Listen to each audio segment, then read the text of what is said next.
Hala?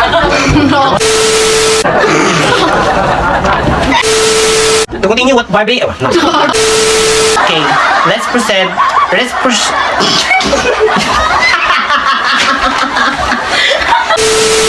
So now, Asa ka ito po? Hear the discussion of Marlene Losario.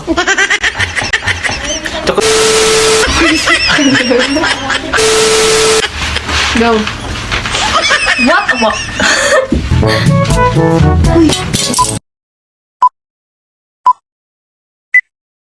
Good day to each and everyone.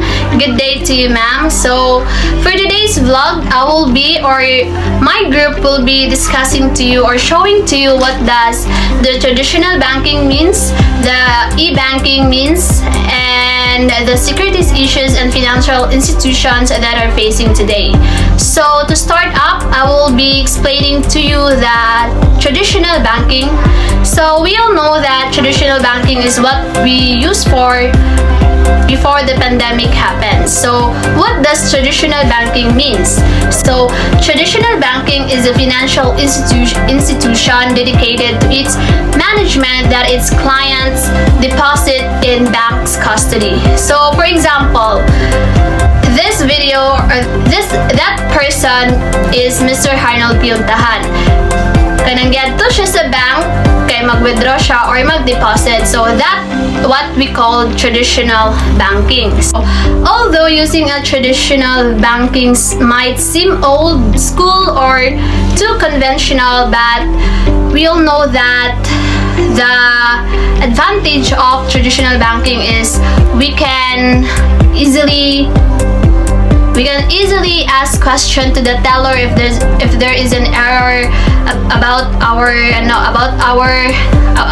bank account, and then you can have peace of mind once you already deposit your money to that bank account. This is a advantage. There should be this advantage, especially nowadays. So the disadvantage of being locked out or not choosing to belong to the traditional banking system are having to go everywhere to pay bills. Like if you are busy, you need to go to the office of the bank to get money from your bank account. So it's very inconvenience for you if you are busy, like if you have work, if you are a professional ones. So I guess that is all about the traditional banking. So now, let's talk about what is electronic banking. Electronic banking is a type of banking in which funds are transferred through the exchange of electronic signals rather than cash, checks, or other types of paper document transfers of funds occur between financial institutions such as banks and credit unions. So here's the types of e-banking. Internet banking. It is a type of e-banking service which allows you to do several financial and non-financial transactions through the internet. You can use PC or laptop and an internet connection to use this facility. What is mobile banking? Most banks now also have an app for mobile banking, just like the online portal of the bank used for the internet banking. You can use the app for many different types of banking transaction. If you are a user of Android or iOS device, you can download the app of your bank and use the facility. For example, XW bank account. So here's the way on how to transfer money from your bank account to another bank account. Log in to your bank account mobile app. Input your passcode. Select Send Money from this menu selection. Select Send Money. Select the bank you want to send money to. Fill all the details. Input the amount, recipient's account number, and proceed. Check the details of your transaction. Click on Confirm, enter your passcode, and you're done on sending your money to another bank account successfully. Continue what Giselle started, which was the types of electronic banking and e-banking. My topic is all about ATM and debit card. What is ATM? ATM is the automated teller machine is one of the most popular types of electronic banking. It is used to complete basic instruction with the aid of a branch representative or teller, a computerized electronic machine that performs basic banking functions such as handling check deposits or issuing cash withdrawals. Example of ATM. Ang ATM, muning gamiton kung magpalit ka kung wakay kwarta pambayad sa imong purchase. Okay, next, a debit card. It is a payment card that deducts money directly from a customer's checking account when it's used. Example of debit card. Ang debit card ay isang card na magagamit sa pamimili sa halip na gumamit ng cash mula sa iyong account sa bangko. Di tulad ng credit card, ang perang gagastuhin mo ay agad na nawi-withdraw mula sa iyong account. Kaya para kang nagbabayad ng cash. Be discussing the security issues bank, which is password, phishing, keylogger, and two-factor authentication. So first, passwords provide the first line of defense against unauthorized access to your computer and personal information. The stronger your password, the more protected your computer will. So, kailangan jud strong gid mo password. Dili ka magbasta-basta insert sa password nga basta-basta ho nang gyud. Kailangan gyud nga kuno-naon gyud nimo kay personal ba nimo na nga account, personal nimo na dito tanan nimong financial nga gikan ning kwarta nga imong gihaguan. Kailangan gyud secured gyud siya, and then I will be discussing the phishing. Phishing is a type of social engineering attack, which is the cybercrime tricks victims into handing over sensitive information. This kind of information that getting in our by using device, like for example this screenshot. So this screenshot is all about the text messaging, which is they sending your mobile phone and sending a link. So if ever that we click the link, they can access our information in our phone. So in that situation, we are kanang need na to kailangan magdouble ingat bitaw, like delete wala ta kabalo sa mga link nga ginasend na phishing na data. Be careful, log out our account. So that's it. So what does the keylogger means? Keyloggers are malware program that record keystroke and other data, allowing a hacker to capture your passwords as you enter it. Maintaining up-to-up antivirus suits on your company computers can prevent this malicious program from gaining a foothold, and setting up your network's firewall to monitor outgoing traffic can help you determine when an infection occurs.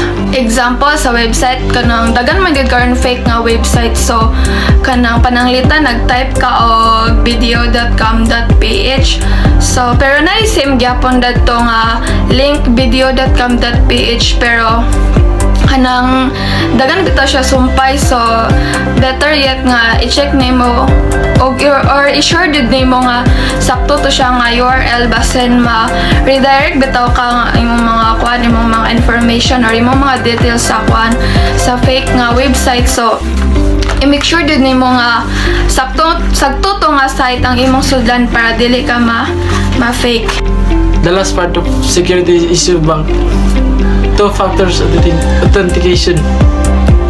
If you offers two-factor authentication, adapting the technology is a great way to keep your account information safe. Two-factor authentication requires a second code when logging into your account, either provided by an electronic token or via message sent to a registered cell phone or other device. The extra layer of security renders your password useless to a hacker without the accompanying code. There are a lot of challenges that financial institutions facing, especially during this situation.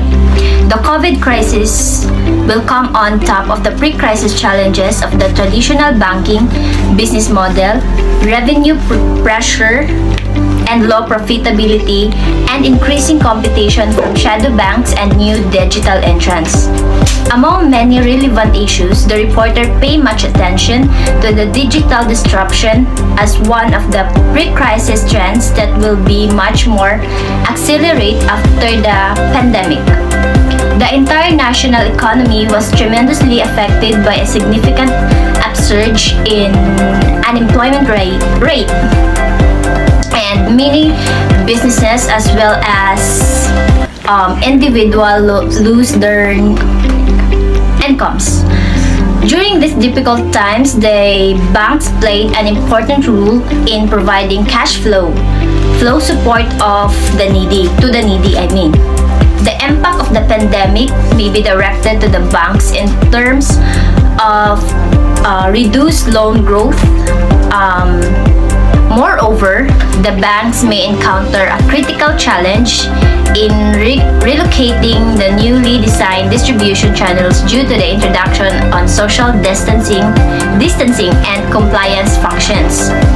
The bank should be also aware of their revenue relevant to the brand issues as market forces and customer behavior may potentially change as a result of the pandemic. My name is Arnold P. Huntahan. Today, it's my pleasure to have someone here in our meeting. Allow me to introduce my respondent. She is my classmate when we are at senior high school. She is a kind, smart, and humble person that I encountered. So, she is Miss Kimberly Me Akaw. So today I will be interviewing her about having a bank account and how those e-banking help during this pandemic. E-banking is an online transaction and traditional banking is something you need to go in a bank or to talk a teller or a manager. So let's start. Are you ready, Miss Kim? I think. Okay. First, can you tell me or us what is the purpose of getting a bank account? So for me, the purpose of opening or getting a bank account is to keep your money safe and secure. You can also have interest on deposit, which is preferable than saving in our homes because we cannot earn interest on it and it can also be robbed. So, diba,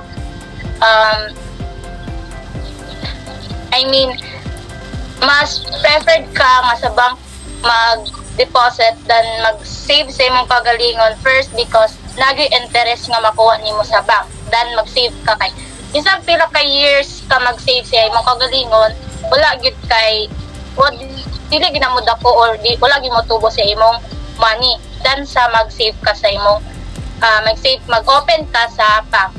And aside from that, you can also have you can also protect your money from losing value due to inflation. And there are also benefits of that. We can also have loan for personal and business purposes. Bank account is very helpful for us when it comes to managing our personal and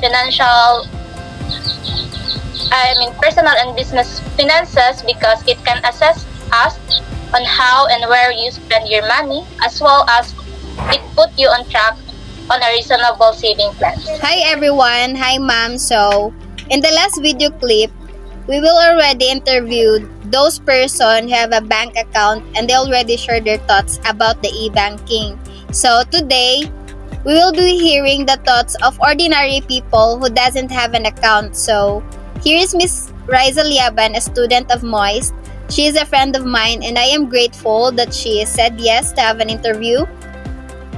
We will be hearing the thoughts of Miss Liaban. So I guess Miss Riza is ready.